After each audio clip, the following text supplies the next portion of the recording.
What's up? My name is Kevin Cook and you're watching Monkey Abroad. Typically I'm vlogging from within China, but because of this whole coronavirus issue, I'm not in China. I'm in Bali right now, and that's where I'm gonna be chilling until this whole issue blows over. So I feel like I was really lucky with my timing because my girlfriend and I left China January 2nd, which is well before this became a big public issue. It's like 2:30 in the morning, but these were the cheapest flights, so, you know, gotta be economical, right? When we left China, it was a full night of traveling. I mean, like taxi, train, another taxi, 2 planes, taxi, and then we arrived at Marissa Beach, my favorite beach in Sri Lanka in the far south. Good morning from Marissa Beach. This is one of my favorite spots in all of Sri Lanka.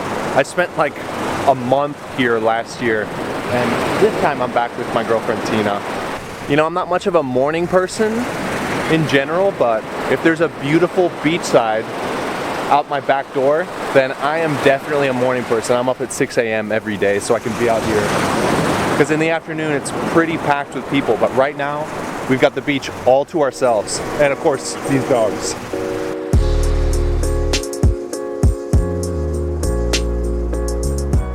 After Marissa, we took the bus to Unawatuna, another town on the southwest coast of Sri Lanka, with a really cool and laid-back vibe.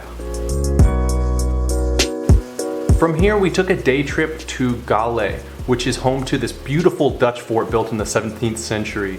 But before we explored the fort in the lighthouse area, we had to stop for a little street food snack.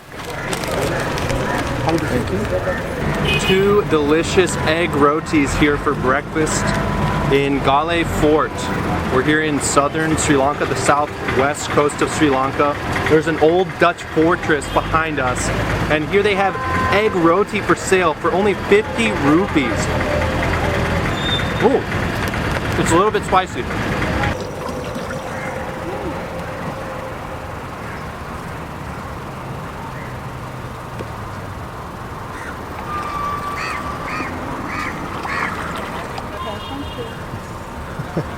Take a sip of the mystery drink. Is it good? Yeah. Yeah? 有点咸，但是还不错呀。 Next stop, Hikkaduwa, another beachside town that actually turned out to be our favorite stop in our trip during Sri Lanka.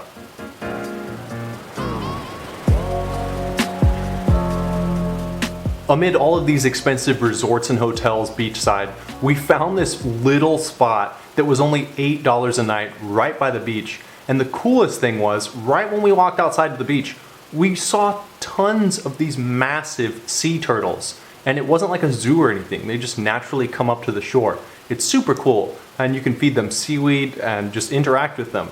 Seriously, waking up and hanging out with sea turtles is the perfect way to start your day. It's better than coffee. Here's a little travel hack for all of you out there. Wherever I travel, I bring my laptop with me. And the reason is simple. Whenever you travel to a place, a lot of time they ask you to prove that you have a return ticket. And this can be really hampering if you decide to change your plans, for example. Say you really enjoy a place and you want to stay for an extra few days, or you want to stay in a country for an extra week. Well, you don't have to buy a return ticket if you bring your computer with you. Wherever I go, I usually book flights with my phone, or even on your computer, it doesn't matter. Then I'll take a screenshot and send it to myself on my computer, and I'll just Photoshop a return ticket. So whenever I go to the airport or anything, I just show them my Photoshop ticket. So wherever you go, bring a laptop with you, even if it's just a really cheap laptop, because it will save you a ton of money if you decide to change your travel plans. Sometimes it's really nice to revisit a travel destination, and that's why I came back to Sri Lanka again this year after staying there for nearly 2 months last year.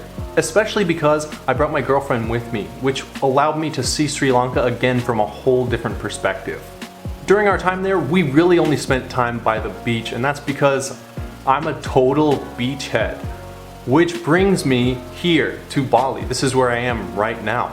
It's actually my first time to come to Bali, and honestly, it's really living up to the hype. I've heard a lot of great things about Bali, and I'm really enjoying it here. The quality of life is great, and it's super cheap. And we're gonna be staying here until the end of February, tentatively, or at least until this whole coronavirus issue blows over. In the future, I'll be making more videos about my life in Bali here and what it's like here living in this place for $15 a day. There's, you know, a pool, a kitchen, really everything I need. Life is great and I can't complain. So thanks so much for watching. I hope you enjoyed this video. Please give it a thumbs up. Let me know what you think in the comments below, and I will see you next time.